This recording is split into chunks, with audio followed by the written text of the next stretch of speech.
Welcome to Sweet Life Beat Life. We hope this video helps. You start by creating the focus profile that matches your goal. Open Settings and tap Focus, then tap the plus to add a new focus. Choose a clear name and icon so you recognize it quickly. This matters because habits form around obvious cues. Once done, decide whether to silence most notifications or allow a tight list of apps and people. Make sure to enable time-sensitive alerts only if truly needed so interruptions stay minimal. Next, refine who and what can interrupt you. You add contacts who can call or message you and select the specific apps allowed. This ensures only priority items get through.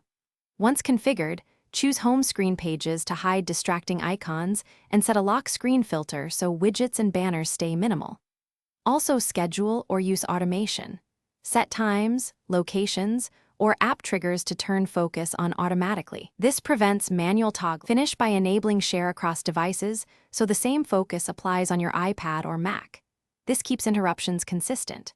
Test the focus manually and trigger any automations to confirm behavior, making adjustments to allowed lists if calls or alerts leak through.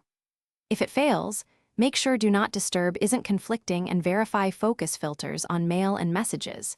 If apps still notify, remove and re-add them, or reboot the device to reset permissions.